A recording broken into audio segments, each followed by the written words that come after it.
All right, stream is live.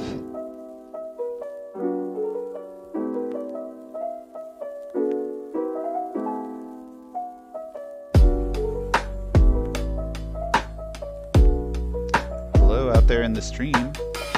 Leave me a message in chat if you can hear me, you can see me. How's it going?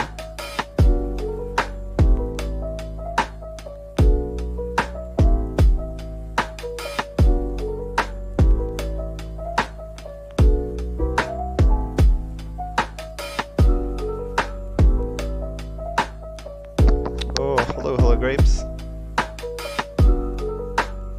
Okay. Let's see if we can get that stream running. There it is.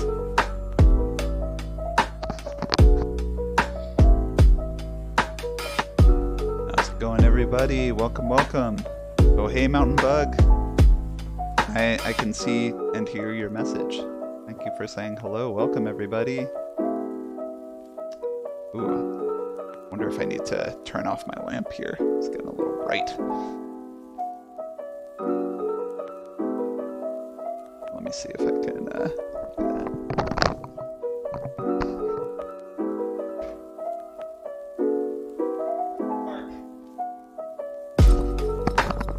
The lamp itself was too bright, but it became too dark. Let's see if I can slide it out of frame.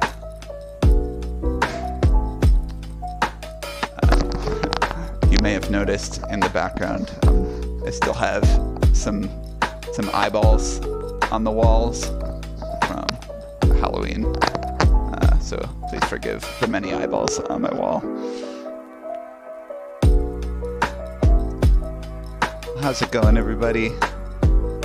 Thank you so much for joining us this evening. We're here for a Meet the Participants event for all of the fall 2022 SFPC classes. I'll tell you a little bit about those just in a moment here.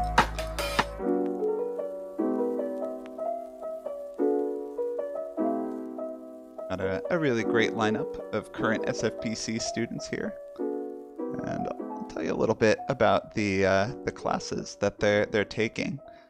So well, first of all, hey, I'm your host for this evening. I'm Todd Anderson. I'm one of the co-directors of School for Poetic Computation. I host our Meet the Participants events. I was a student at School for Poetic Computation back in the fall of 2014, and we've been having Meet the Participants, Meet the Students events since then, since 2013. It's always a really fun night, a great way to have new students and returning students introduce themselves to the community, introduce themselves to alumni, and also get to know each other as well. Get to present a little bit about what they're up to, what they're thinking about, where they're at in their lives, and some of the things they've been maybe thinking about in their classes as well. So for this particular Meet the Participants, we're doing one for the fall session, and I'm going to, yeah, here we go. Here we are on the fall page, and we have participants from 3 classes here. We have Teaching and Learning as Primitive Hypertext, a class taught by Camila Janan Rashid and Meghna Dalakia as TA, which really focuses on the craft of teaching and using like the works of Octavia Butler and Samuel Delaney as a way into thinking about teaching as craft, and using these some ideas of hypertext around that. We have a class from Sam Levine, a returning class, Scrapism, which is focused on the art of web scraping and all of the different ways you can create artworks with scraped materials. Students learn a lot about manipulating websites and in the terminal, and with Python in this class, and make a lot of interesting things. So you'll hear from some students in that class.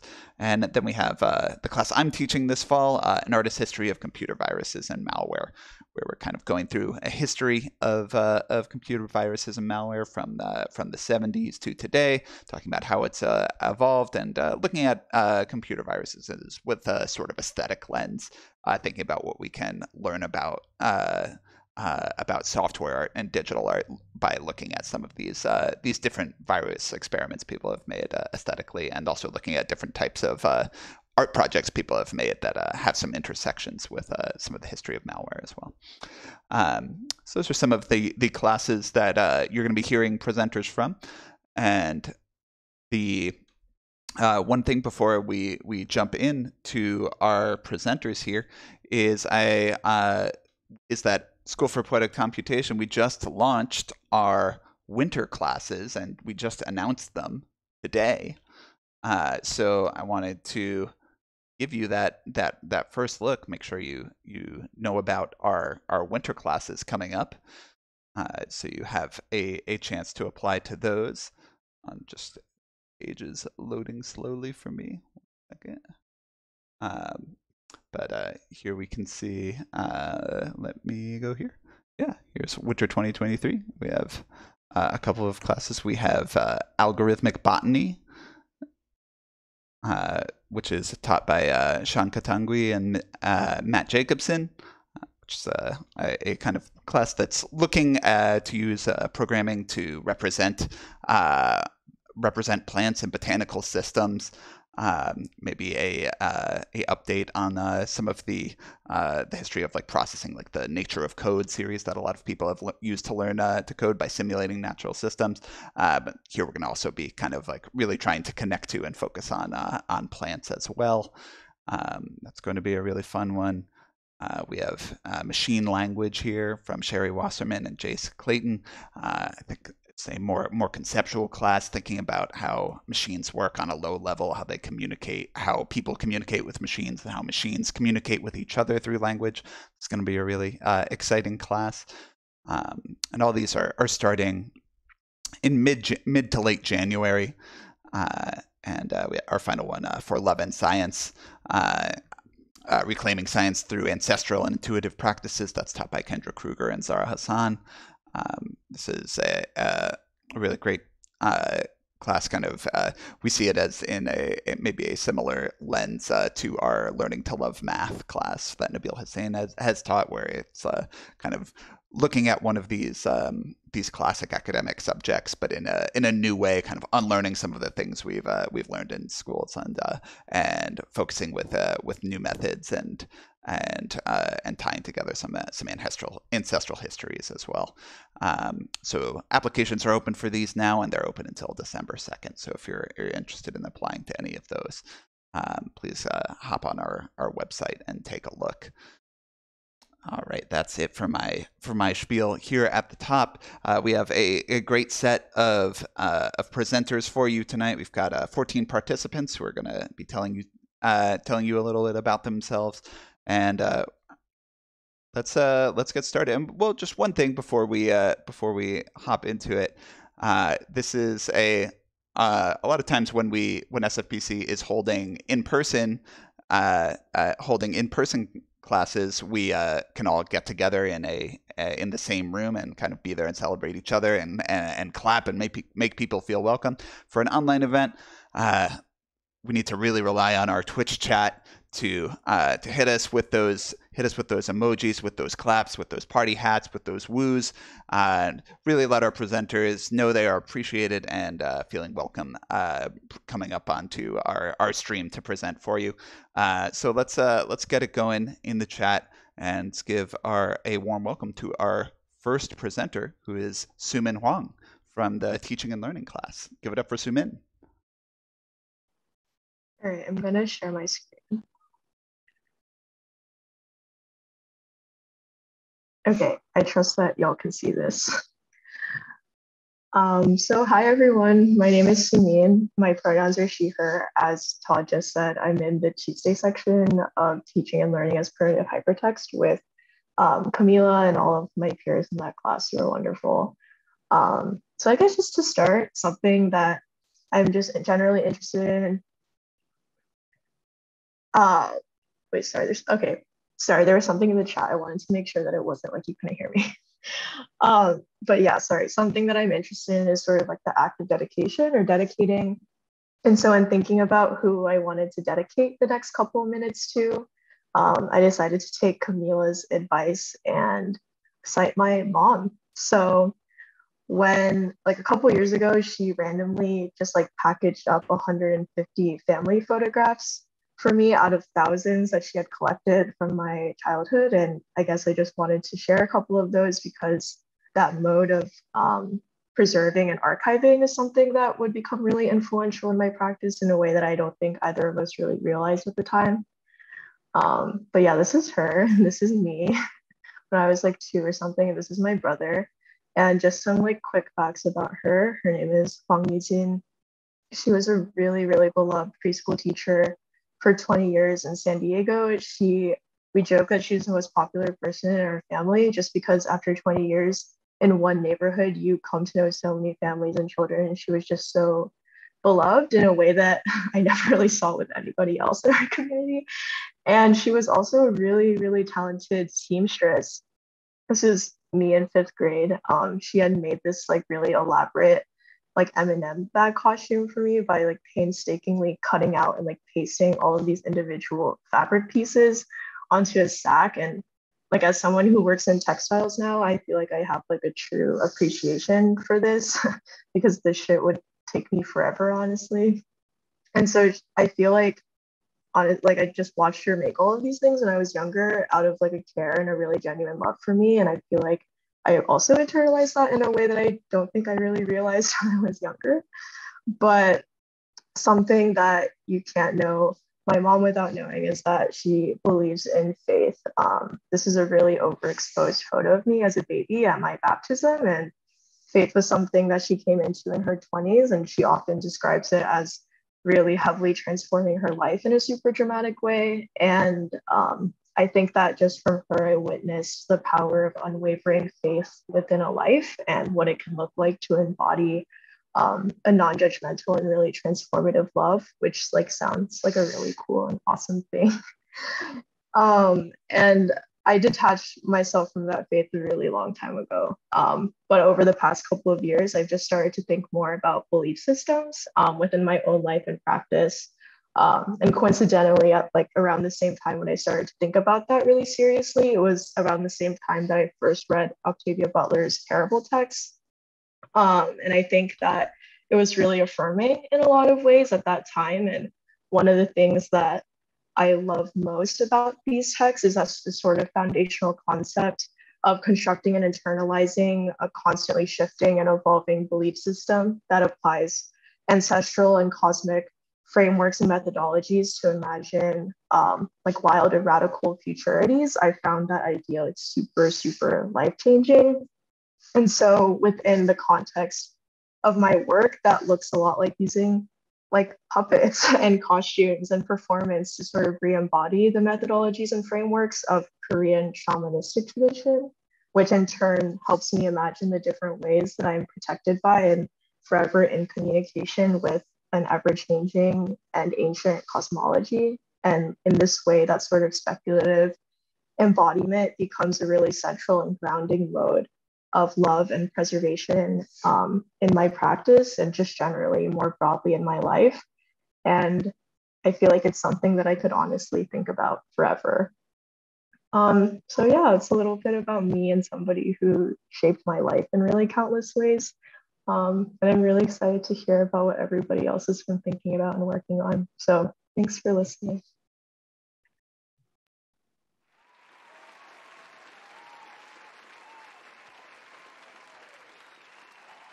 All right. Thank you so much, Sumin. Thank you for starting us off. Give it up in the chat. All right. We're moving right along to our next presenter. Please welcome, also from the teaching and learning class, Dri Chiu Tattersfield. Please welcome Dri.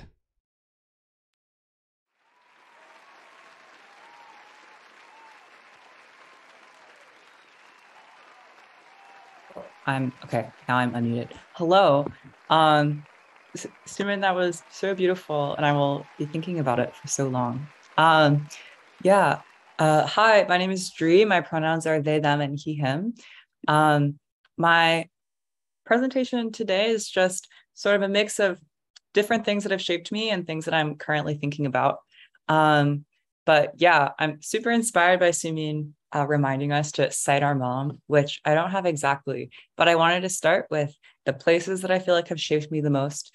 I grew up in Taipei, Taiwan, and then in high school moved to Portland, Oregon.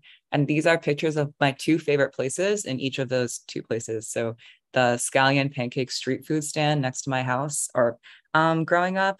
And then where my parents now live in Portland, across the street, there's this big chimney where every September, these massive flocks of swifts, they're like migrating through Portland and they funnel into the chimney. But before they do that, they fly in these like with this really beautiful like collective swarm behavior. So I feel like, and street food, I feel like is also like beautiful collective movement. And so I feel like these two things have really shaped like my interests in my life. I also wanted to shout out my cats who I love so much. My cats are named Mogu and Xianggu, which are two different kinds of mushrooms, named after the kinds of mushrooms I think they look like the most. Yeah, that's really all about them. But they are my most beloved comrades in surviving this life.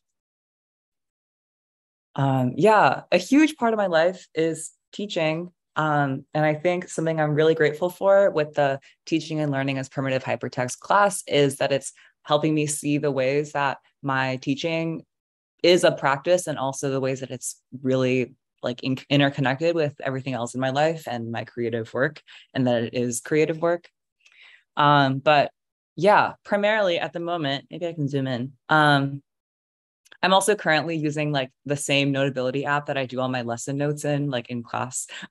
So this just feels like the physics class. But yeah, I'm a high school physics teacher, and I'm really lucky to teach at a school that gives me a lot of flexibility in my curriculum, and so I'm able to have discussions with students. Like I'm trying to really expand the ways we talk about science, and that we also talk about political implications of science. Yeah, and that's been a really special experience. I'm also a member of Free Radicals, a collective of people thinking about science and social justice.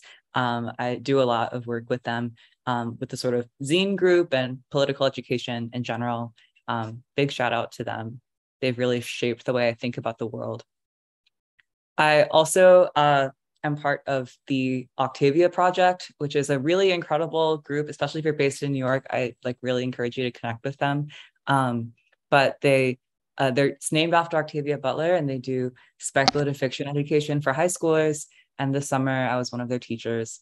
And the students, taught me so much. And we did especially my favorite activities where we were thinking about like geology and sediment and what we can learn and imagine from the sediment around us.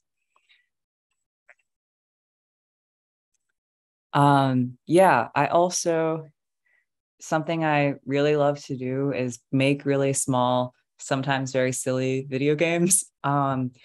Yeah, which here is just a screenshot of part of my video game page. But I, recently made one called Corpse Meditation for the Rat Under My Bed and Also the Universe, about the time that I found my cats eating a dead rat under my bed right before I went to go do this like very intense meditation thing about death. Yeah, and I also have been working with a friend on a zine about Yakult. But these are some things on my mind. But I would love to, talk about video games and speculative fiction and teaching and Buddhism and lots of other things anytime. Lots of love. Thanks for listening.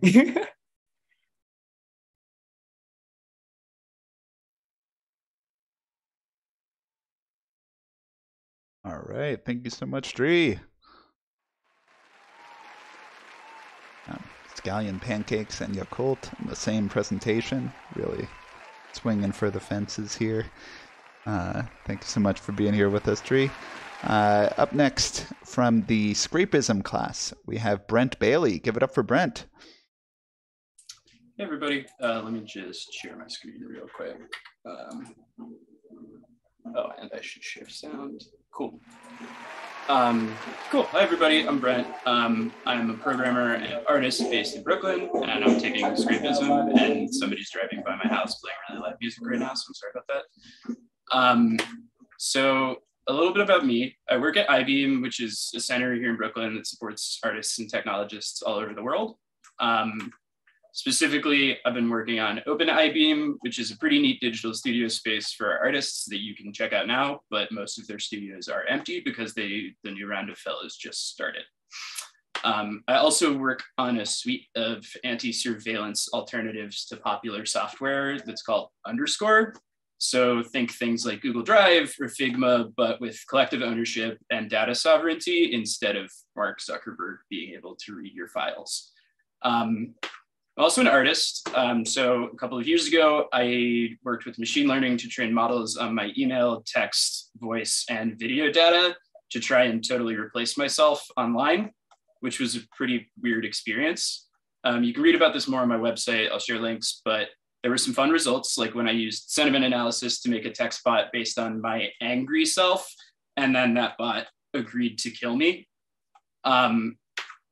I also just made a model based on my voice and ultimately deepfaked myself to automate video chat. So this is a short excerpt from a little ad I made for this software suite.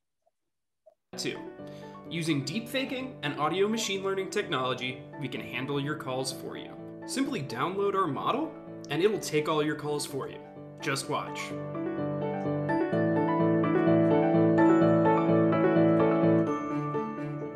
But a pleasure to join all of you in this meeting.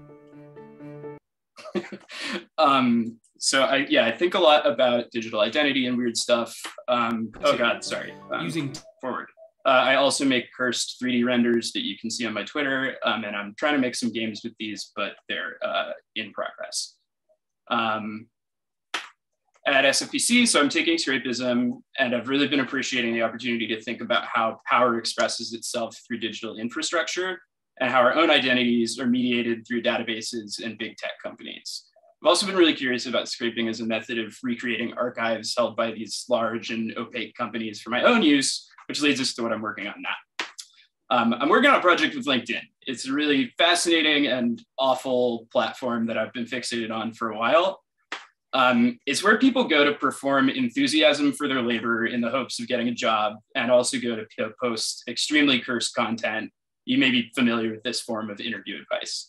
It's also a place where you can see how people who are really not like you express themselves, at least in a professional context. So like, I would never want to work for a company like Facebook or Google, but LinkedIn provides pretty fascinating insights into people who do. But this sort of voyeurism is very time consuming, which is where scraping comes in. I've built a scraper that can automatically browse LinkedIn and pull the data of everyone who works at a specific company, their bios, titles, job history, and more. And I've been feeding that into machine learning models to try and create the ideal and average employees for each of these companies. Right now, I'm focused on Meta. So what you see here is a fully generated profile of a Meta employee. It's still a work in progress, so the models are giving some nonsense output like, I want to live my dream, a computer, which honestly is actually pretty cool. I'm fine with that. And so the long-term goal of this project is to create a series of generated perfect employees and see if, using the output from the models that I've trained, I can successfully interview with Meta and finally join all my Meta mates in the metaverse. So thank you. I'm online. I have a website and Twitter. You can also email me, but don't. Thank you.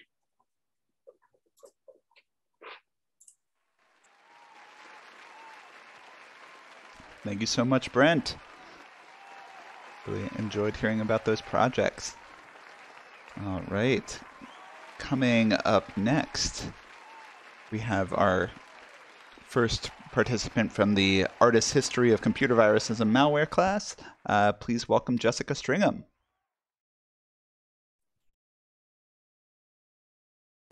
Hello. I have never shared in Zoom before. Great.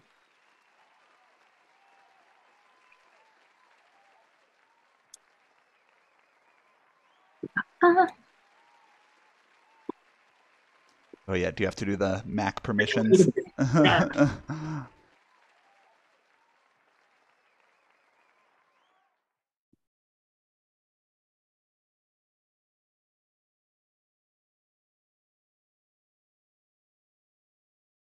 Here, my very long password, because I am in an artist history of computer viruses and malware.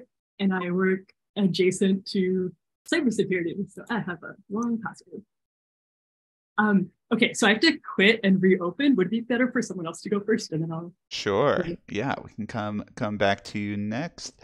Okay. Up next we have. Here's me again. We'll catch Jessica on the other side. But first, we're going to hear from Kellen Dassler, who is also from, I believe, the Scrapism class. Give it up for Kellen.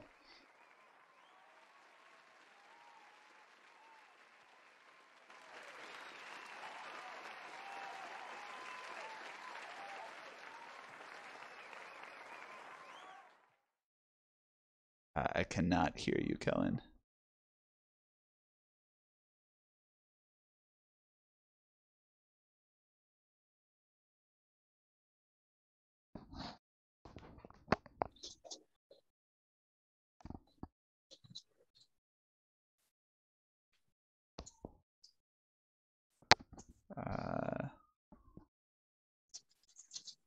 I can hear you. I can't see you, though.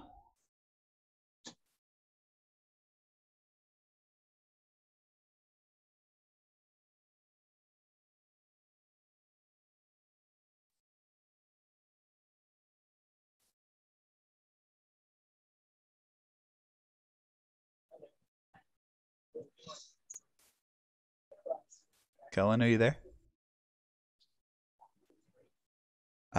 Okay. We can come back to Kellen. Seems like we might be having some technical difficulties. I guess what I will do here's me again, is I have a video here to show you. Let me get this queued up. Hi, my name is Lily Huston. Let me make sure I have their name right. From Lily Huston-Herterich, who's a member of the teaching and learning class and is in a time zone that made it difficult for them to present with us tonight. But Lily sent a video that I will share with you now. Give it up for Lily.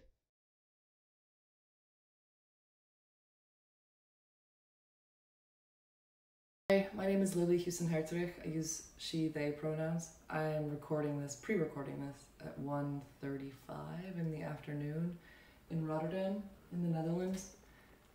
In New York, that means it's 7:35 in the morning, but it would also mean that this event would be at midnight my time.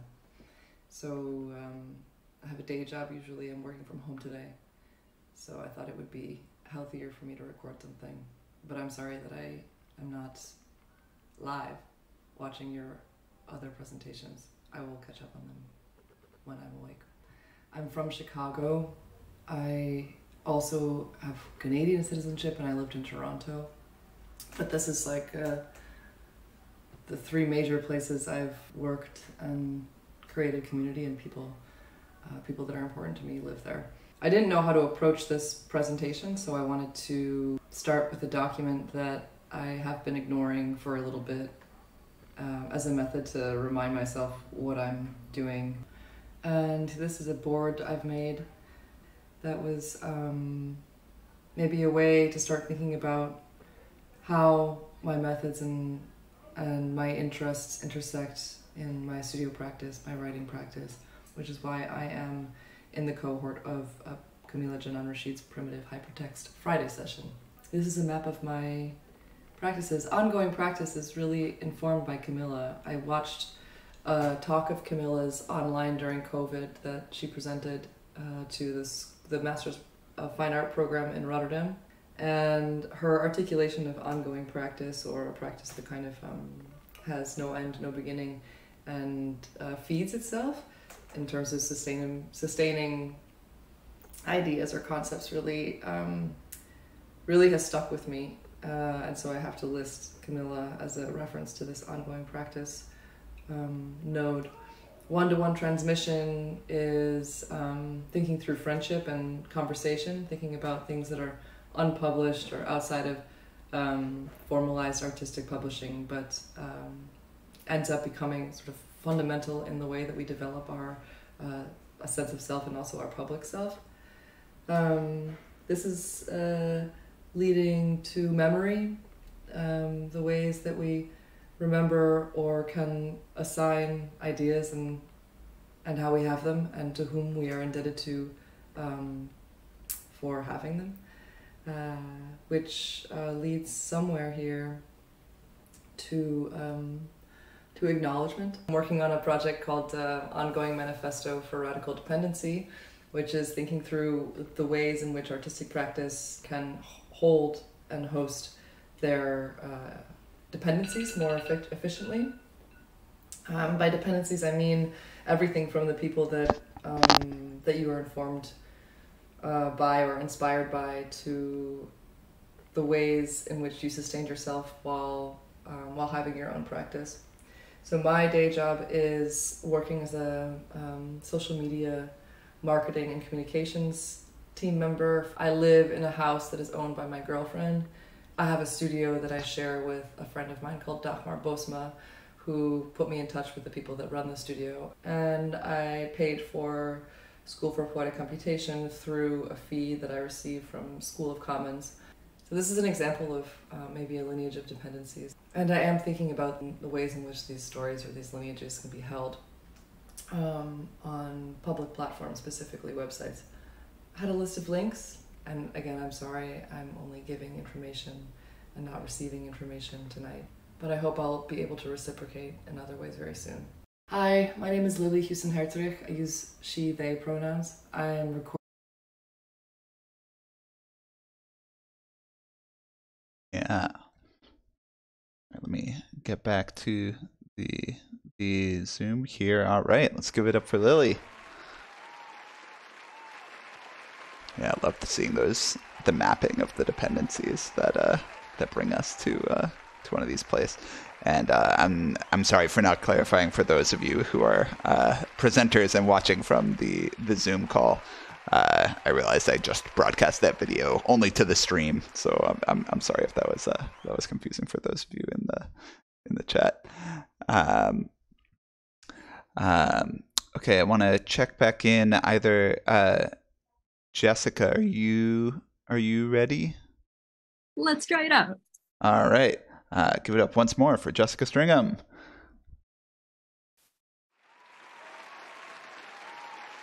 All right. Are we awesome? We're awesome. Sweet. Cool. So, hi, I'm Jessica. I'm non-binary and use they, them pronouns. I also am vaguely kind of starting to go by this or that on like Instagram and other places. And I'm going to start by telling you why I am here. So my day job, I'm a machine learning engineer at a tech company.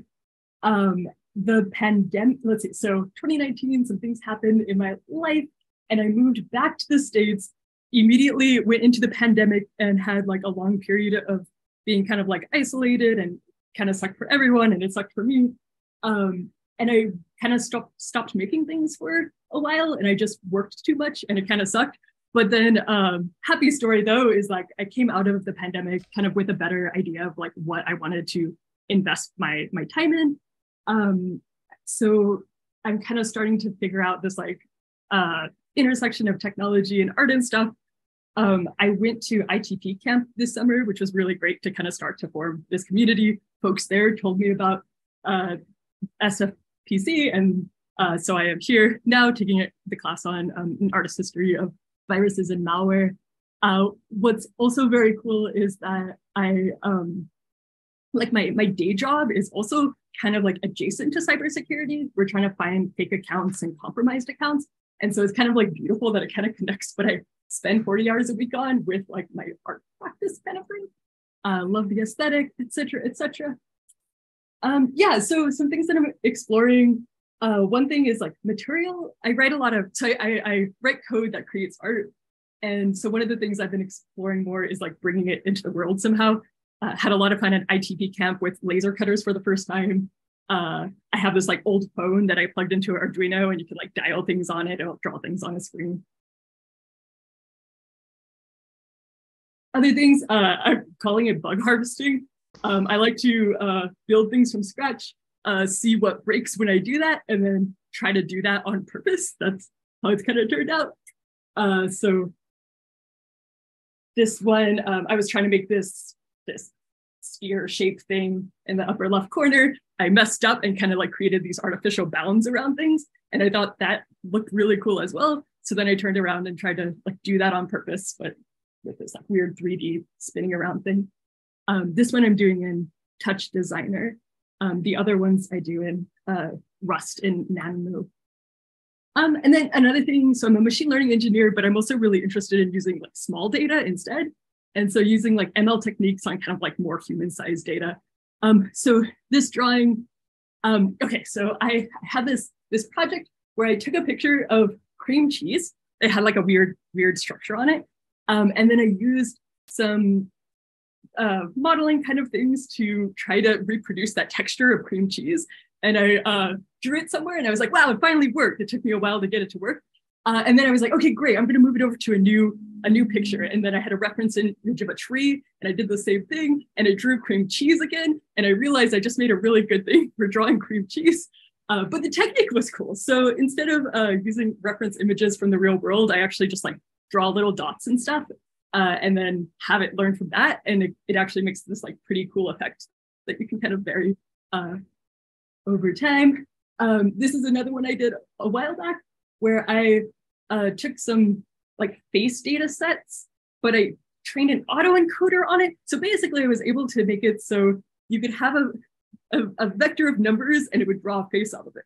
And in machine learning, a vector of numbers is really useful. Like you can convert everything to a vector of numbers. And so I took a thing where it was all of the genres of books at the Seattle Public Library, and I made it so it would draw a random face based off of that, but faces that were kind of similar, or like genres that were kind of similar to each other would get kind of similar faces, and genres that were different would get different ones. And it drew some silly little faces that are super excited and super funky, and I enjoy that as well. Yeah, but in general, like mostly what I'm working on right now is just, I'm like pretty new at doing the art side of art and tech.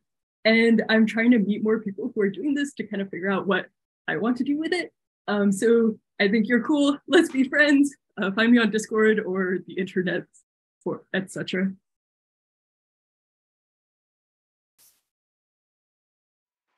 All right. Thank you so much, Jessica. Really great to hear about those projects. And I think we can check back in. Kellen, have you had any luck with your setup, or do you need a little more time? What do you think?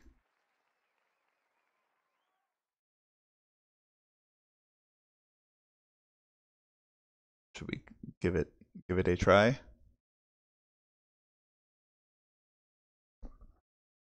Kellen, are you there? Hey, can you hear me now? Yes.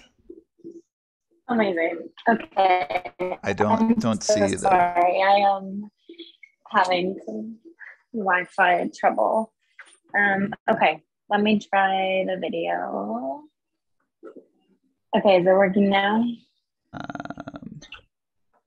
I do not see a video yet. Is your video still muted on Zoom?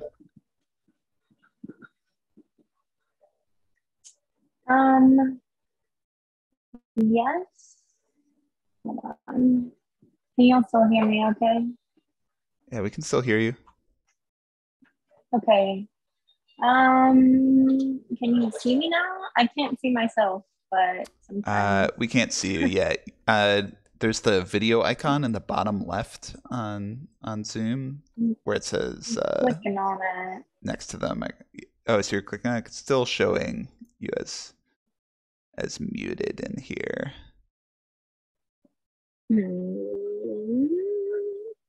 Okay, I'm sorry. I'm on bad Wi-Fi, so I'm not sure if that has something to do with it or what.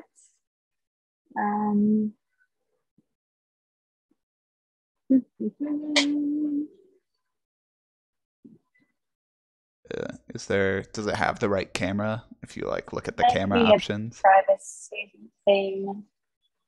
I'm sorry. It might be a privacy thing. Has everyone else gone yet? I'm sorry. No, we have some other people that can go.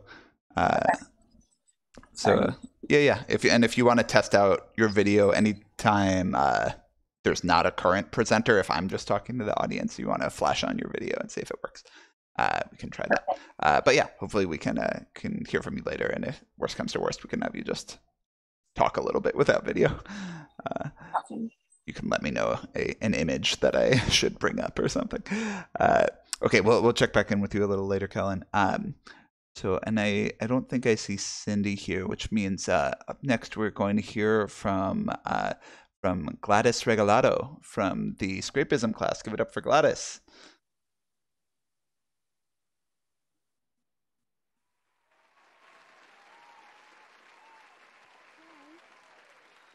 Hi, is my audio clear? Yeah, I can hear you. Hi, I'm Gladys. I'm live from GMT +8. I'm from the Philippines. I'm also with the Scrapism class. So I'm gonna talk about some stuff I do outside of what we do at Scrapism. So most of what I do really comes from my years of work with our ICT organization. It's the Computer Professionals Union, or CPU.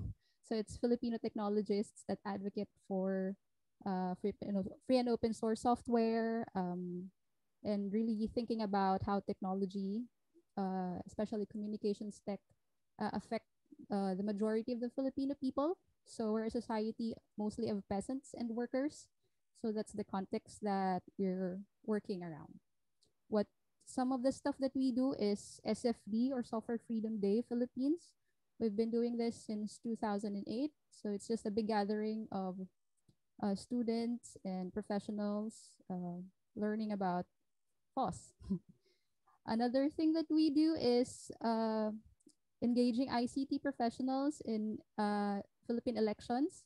So we're providing analysis and voters education, and one thing we do is election monitoring, where we collect reports on various errors and problems during the elections. Stuff like counting machines failing, harassment, violence, black propaganda, vote buying, stuff like that.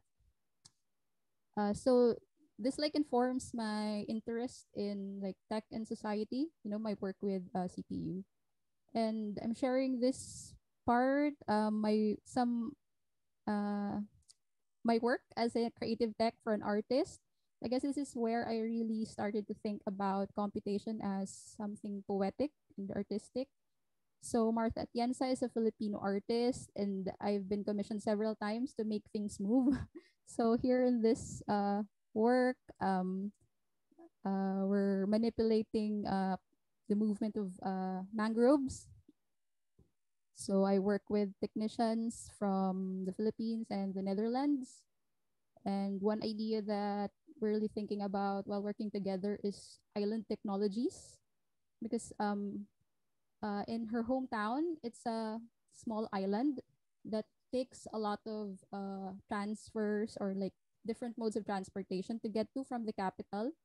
So, stuff like this, I think anyone would think of implementing this with servo motors and Arduino and stuff like that. But working with local technicians there, they make do with what's available in the island. So I worked with a karaoke technician to do this installation to make the mangroves move. And with a karaoke technician, anything can be made with karaoke electronics. So that's something we always think about. This is the karaoke technician's workspace in the island. Another thing that I do with friends and collaborators is Kopya, or it's a Tagalog word for copy. It's a portable library. It's a Raspberry Pi that's a library server you can bring anywhere to share books. So this is something we're experimenting on. Another thing is I joined an experimental poetry workshop before the pandemic. So we were prompted to walk around the city for a day and scavenge words and transform that to poetry.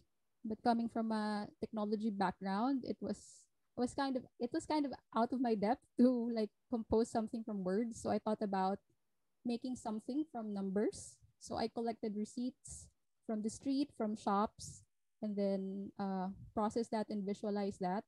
So I collected about 26,354 digits from 154 receipts. So it comes with a poster that visualizes all the digits and a zine, which looks like this. So these are all the receipts in number form. So it's just deleting all the texts. But I was thinking about how each of the receipt is like a footprint of someone's behavior and location. Yep. So another thing that I did was I joined the Music Makers Hack Lab in Manila. What they do is get put together in like a week of residency musicians with technologists and artists from other disciplines.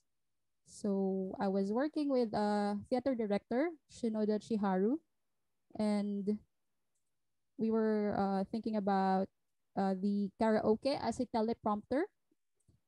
We have a piece here where we used former President Rodrigo Duterte's speeches superimposed or like juxtaposed with the music of My Way by Frank Sinatra. Rodrigo Duterte has a reputation for making outrageous statements, and his program for the drug war was really violent.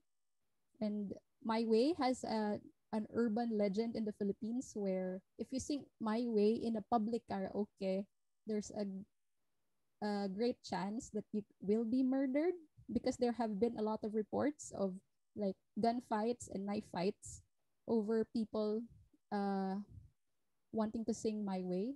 So, you know, if some guy sings My Way, definitely there's some other person who wants to sing My Way. And when they're drunk, there's going to be a fight in the karaoke bar.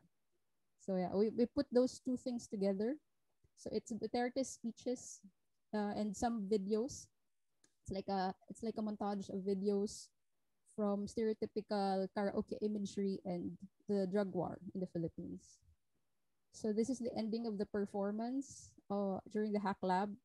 After the karaoke, all the participants were shot, and then we had red lights. So yeah, I think that was a first for Music Makers Hack Lab to have a karaoke. Another thing is I'm with a collective of artists and scientists and envy advocates. We make zines and stickers, a lot of agitprop. So this complements our work with our other activist organizations. So here are some of the stuff that we did. This is a zine commemorating martial law and the scientists and technologists that participated in the 70s and 80s. So it's titled Molotov because there's a story about chemistry students creating Molotov cocktails to thwart policemen during the Diliman Commune, where they barricaded the whole university in protest of increasing gas prices. This is a game I designed with an engineer. So it's Makoy Odigong. It's the two presidents, Marcos or Duterte. It shows different news headlines where there's no apparent difference to what's the situation during the martial law and the present. Yeah, so our collective makes a lot of banners and streamers for protests. Here's our banner during the pandemic. We were locked down for a really, really long time. So for the on the first opportunity that we could go out, this is the first banner we made. It's scientists and engineers unite, fight the virus. It's virus because that's how Duterte pronounced virus then, and serve the people. Yeah. We do a lot of like satirical posters and placards. This is the original product locally. It's a juice. Its parent company had this big labor dispute, and they were really violent on the striking workers. So we made a lot of like satirical placards, changing the texts to like example this one brutally. Yeah, so this like went around the internet, and we were surprised that even the ad agency creatives who were tasked to to clean the image of the company, were able to get the posters. Yep. So we went around the city to give a NutriAsia free certification. So NutriAsia is the parent company. So it shows that this restaurant does not serve NutriAsia products.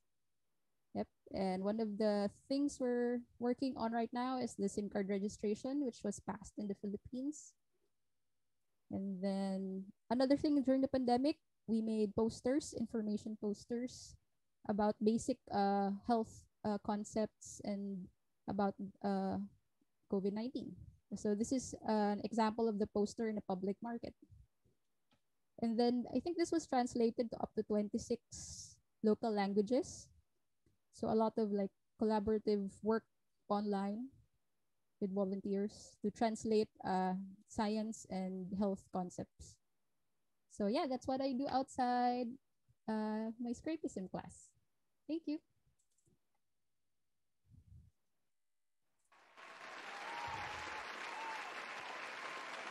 Thanks so much for sharing those projects, Gladys. There's a lot of really cool projects. I was both very interested in that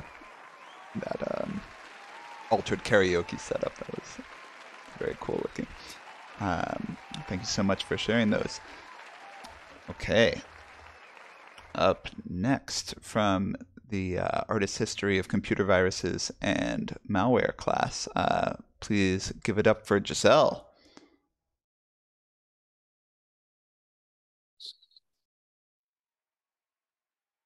Hi, everyone. 1 second.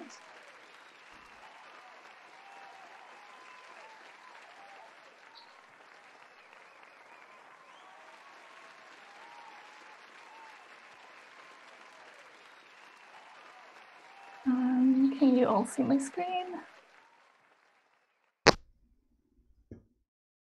Yep, yes. looks good. Hi, everyone. My name is Guzal, she, her, and this is just a couple of short slides about my journey at the intersection of art and technology, excuse me.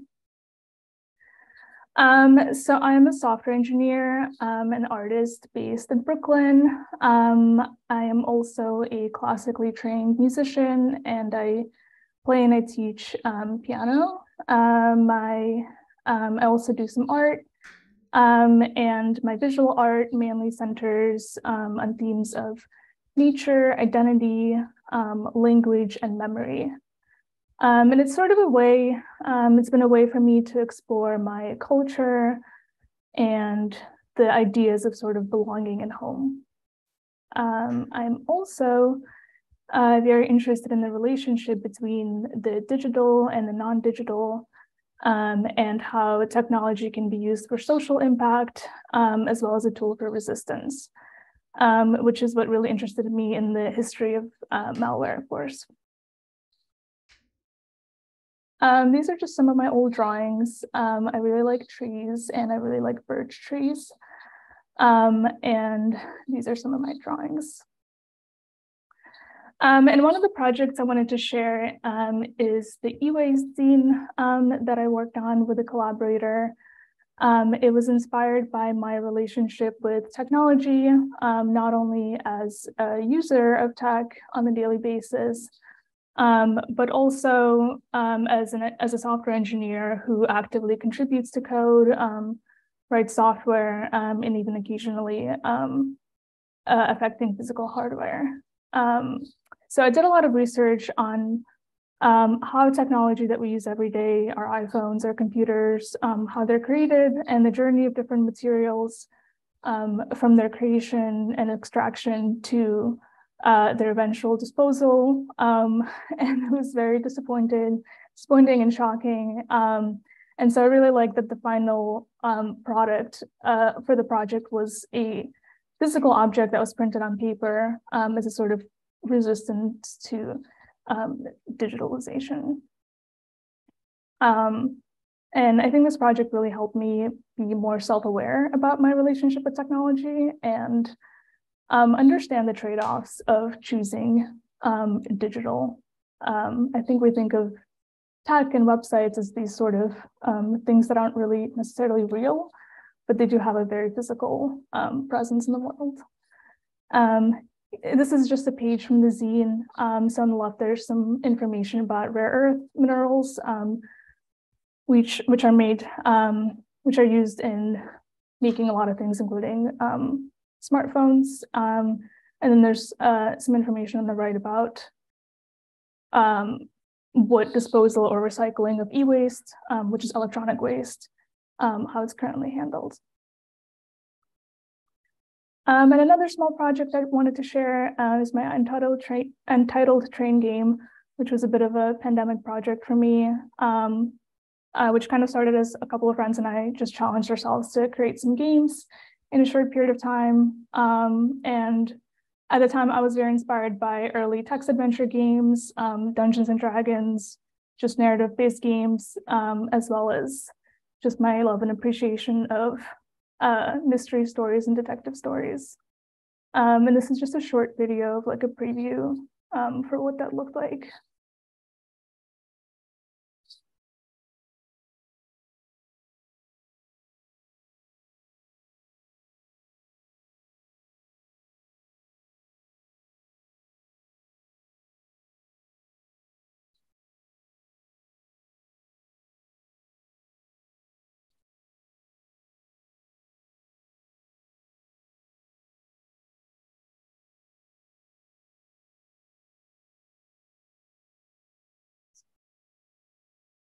And that's it. Thank you so much. All righty. Thank you so much, Guzal. Thanks for being with us tonight. Awesome. Really cool to see everyone's projects from outside of class. All right. So let me just check who we still have here. Okay. So coming up next, let's welcome from the teaching and learning class, we have Safiyah Cheatem. Give it up for Safiyah. Great pronunciation of my name. Oh, thank you. Let me find my... Okay, I think I'm gonna have to share my whole desktop because my my web browser isn't an option. There it is, actually. Okay, so I am in the Tuesday section of teaching and learning, and I think that the class has taught me how to convey my own hypertext, which is something that I don't use in my artist statements or bios at all, but something I've learned is that I do a lot, and refining my language around that. And so a lot of what I do is to do with Afrofuturism and being a Black Muslim. And I like to use W.E. Du Bois as a framework for understanding Afrofuturism and mundane Afrofuturism, which was coined by Martine Sims in 2013, which is a version of Afrofuturism that is less fantastical and less outer spacey or cyborgy, and more about community uplift in the everyday things that we do to like improve our life and longevity as Black people. Something that I'm really proud of is my graduate thesis, which is called, has a long title, From Counter-Memory to Counterculture, Black Islam in the US Through a Mundane Afrofuturist Lens. And it talks about the feats of Black Muslims to do with counter-memory and counterculture as methods of subversion and innovation. And it's split into 3 sections. And I'll talk about the artworks that correlate with those soon. And lastly, most recently, I have been doing a research and oral history project on social phenomena that has to do with Black Muslims. There was a mass conversion, my research partner and I are calling it, to Islam in the DMV, which is the DC metro area. I'm from Baltimore, in which hundreds of Black youth around like high school age were converting to Islam. And we wanted to know what the catalyst of that was and what Islam offered them to make this such a large movement. And it was between the years of 2009 to 2012. So it was very specific. And then I'll go to my work and to talk back on the thesis I wrote. It was split into 3 sections. So on mundane Afrofuturism, which has to do with this work, I Wish I Was Unhappy, which is about how self-uplift can also cause heartache when you kind of understand the way the world works and then you kind of hate it.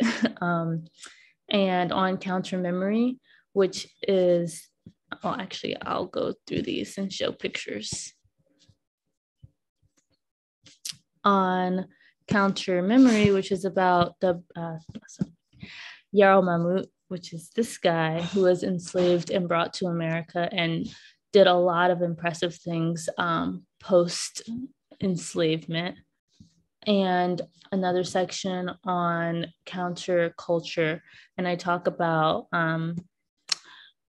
rappers, high profile rappers who use aspects of Islam in their work. And the latest version of this project uses AR to subvert the typical use of target recognition technology. So it triggers a video to play on some pictures, and it shows that person's spiritual or religious affiliation or how they feel about that aspect of themselves to kind of offer more dimensionality to these people who are often just regarded based on their lyrics in pop culture.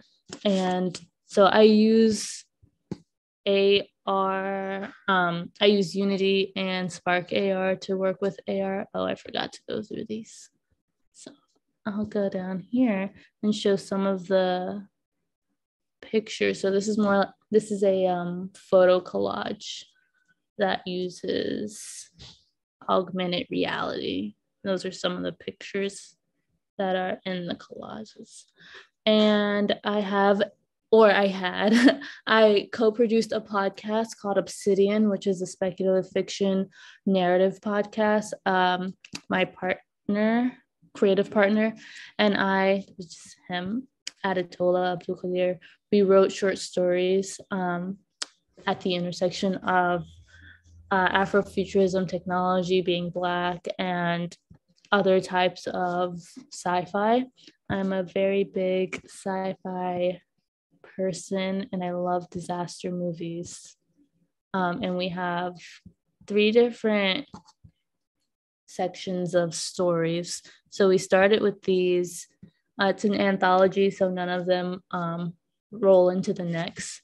And then during the pandemic, we had people narrating their own stories because we couldn't have people in the studio together. And then towards the end of the pandemic, we finished up this series, which is had to do with if people could store, or actually it's possible, store data within DNA. And then the story talks about doing that as a profession, but it's illegal. So, and to wrap up, I also do teaching artists types of things. So most recently, I talked in my friend's immersive storytelling class, and I talked about how I use AR and did a little Unity Spark AR demonstration.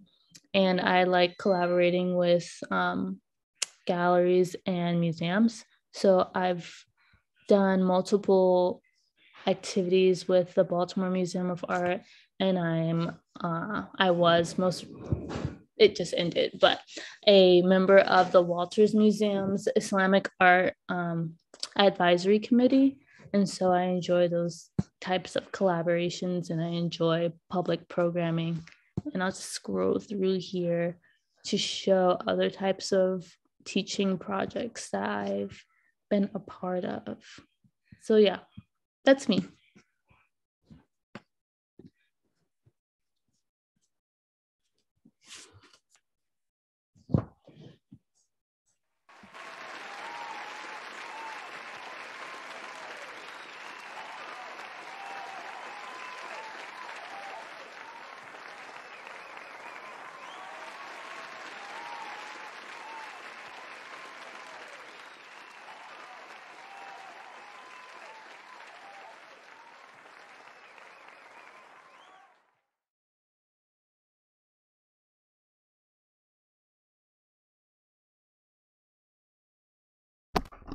Oh, my microphone was muted. I'm sorry.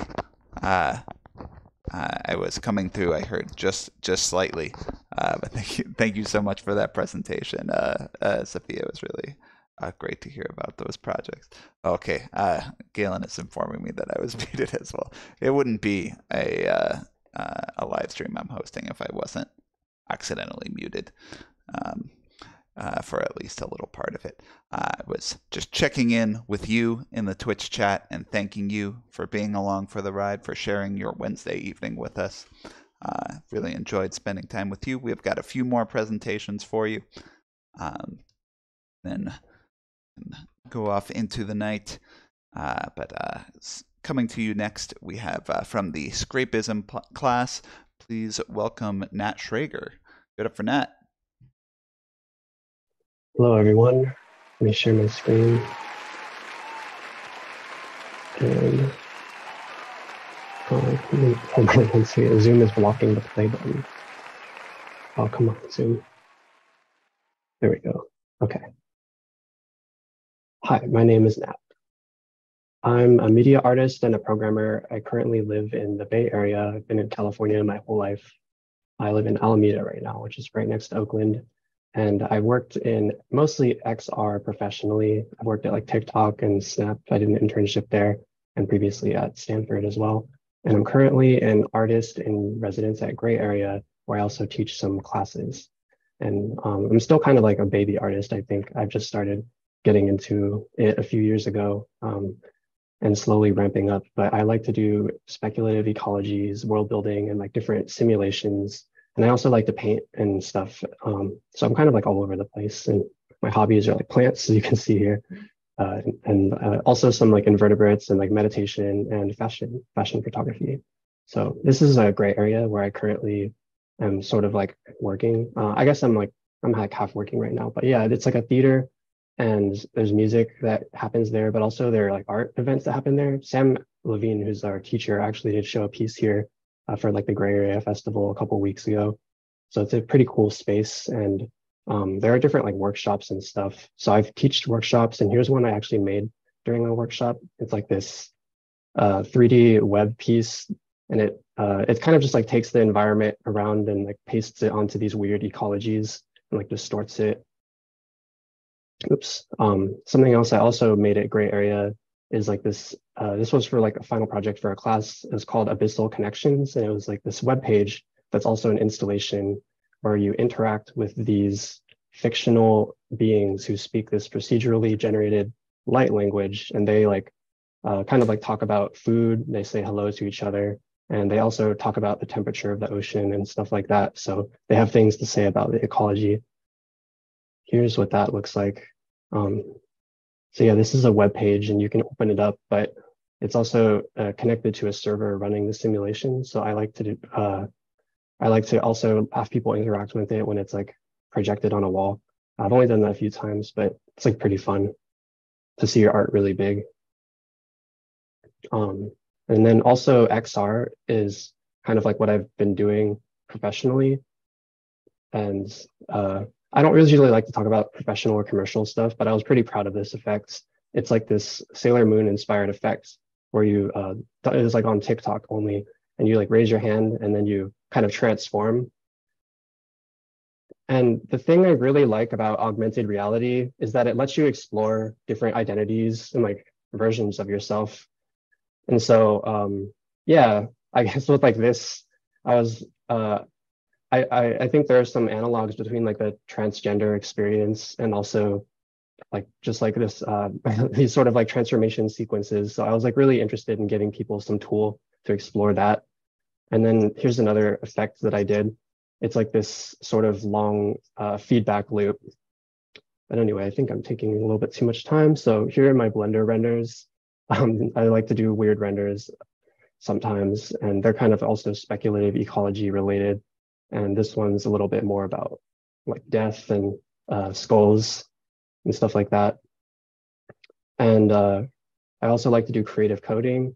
So like stuff with like different shaders and mathematics, as well as like more biology kind of related stuff. But I guess the reason I'm doing a class at the School for Poetic Computation is I really want to learn to like work with text and words and stuff like that. I think I focused a lot on form and just like technical stuff. But for me, I was like, I feel like there's like more to explore. And so yeah, here's like a quick video, these like life forms.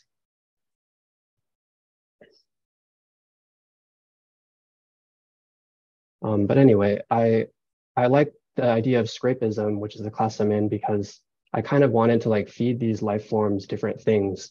I wanted to think of, I guess, web scraping as a form of like detournement, and also, which is something we talk about in class, and also like composting and like feeding these ecologies as a form of detournement. So that's something I've been sort of focusing on. And it does kind of go back to more formal stuff.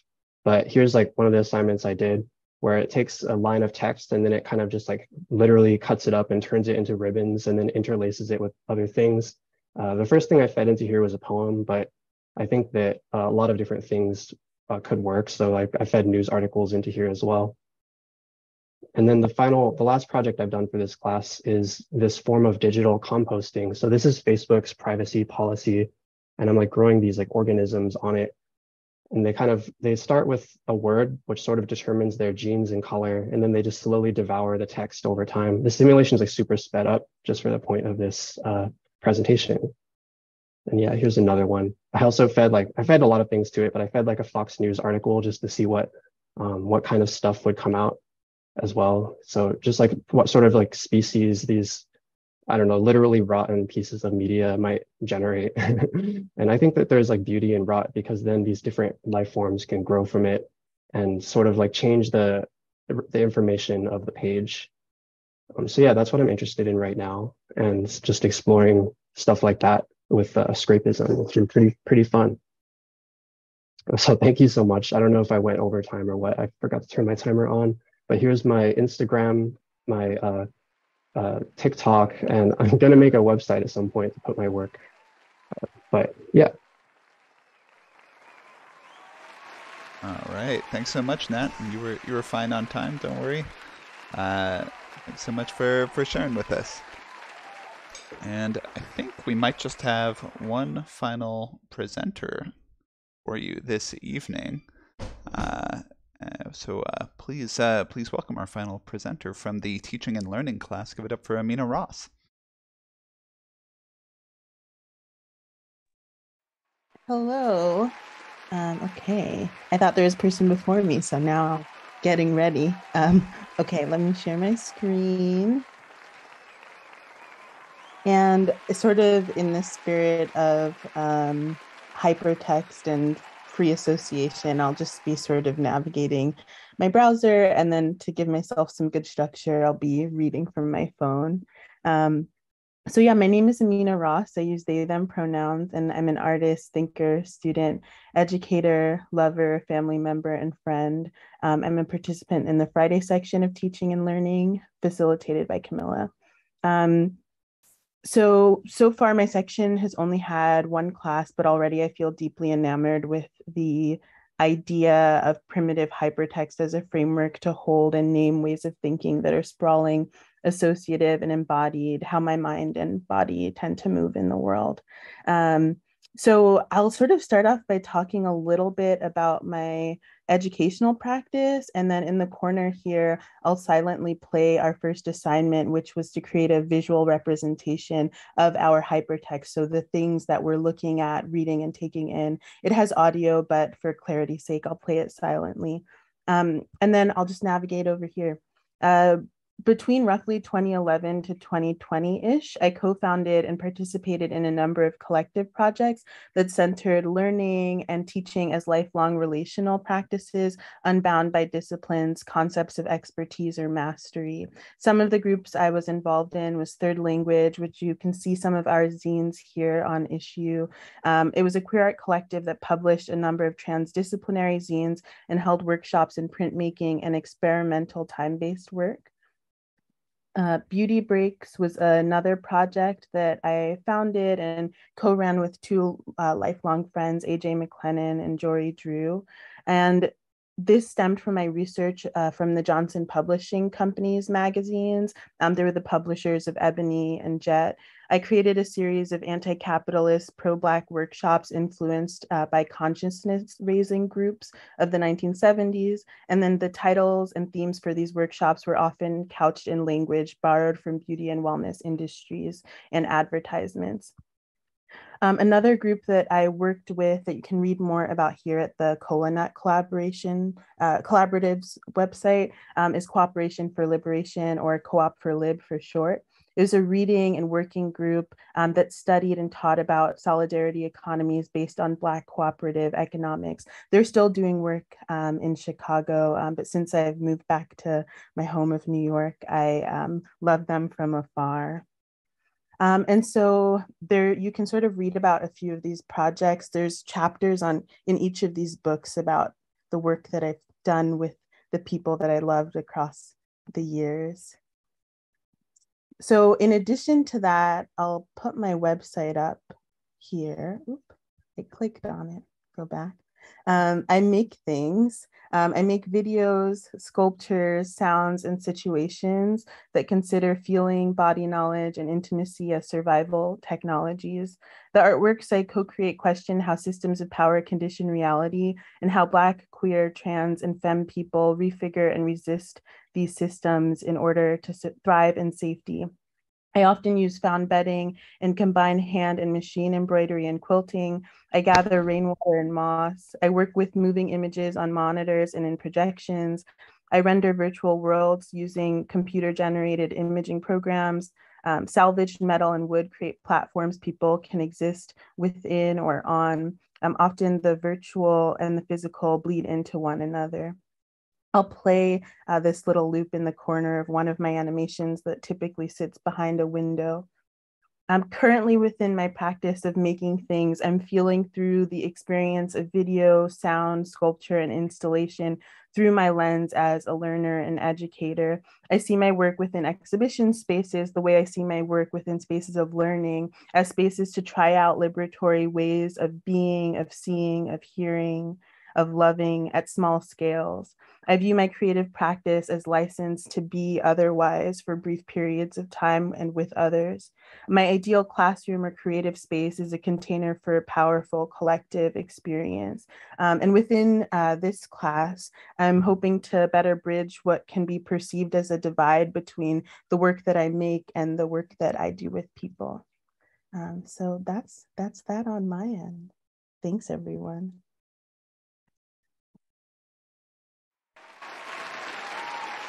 Thank you so much, Amina. What a beautiful presentation to close out the night on. Really appreciated your desktop setup there. I loved seeing the web browser and having the quotation and the images there together. That was really nice. While I have my applause sound effect going, let's give it up one more time for all of our Fall 2022 participants who presented this evening. It's a really cool group of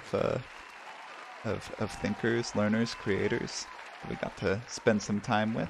Very, very grateful to hear from all of you and to gotten to talk to you and meet you this evening. That was really special. Thank you so much. Just before I let you all go, I just want to do one more quick plug here for our School for Poetic Computation Winter 2023 classes, which we just opened applications for. And we have Algorithmic Botany with Sean Katangui and Matt Jacobson, Machine Language with Sherry Wasserman and Jace Clayton, and For Love and Science with Kendra Kruger and Zara Hassan. You can find links and read more about all of those classes at that link I just dropped in the chat. And applications are open till December 2nd, 2022, but get them in sooner rather than later. And one final thing I want to maybe point you towards is that part of the way that we are able to have the great student body that we have is through the support of our SFPC members who donate to the school and with friends. we've been able to give out since the current iteration of the school started in July of 2021. We've been able to give out $94,000 in scholarships, and around 40% of our students receive one, and that's really in large part thanks to our community, as well as some foundations that support us, especially thank you to the Ford Foundation. But our community donations are really a great way that we can help more people attend the school. So if you would like to consider becoming a member, you can do so at the link I am dropping in chat here. Yeah, that's all for me this evening. Big shout out to our presenters and to those of you who've been following along in the chat. It's been very, very nice to spend a Wednesday evening with you. And I hope you'll have a great rest of your night and a great rest of your week. Right. I'm going to slowly fade in some jazzy music, and then I'm going to wave to the camera and gradually slow down waving. And then eventually I'll stop the stream. It's been real nice being with you, and thank you so much to our participants for sharing about their ideas and their work this evening. All right, everybody, take care. I'll see you later.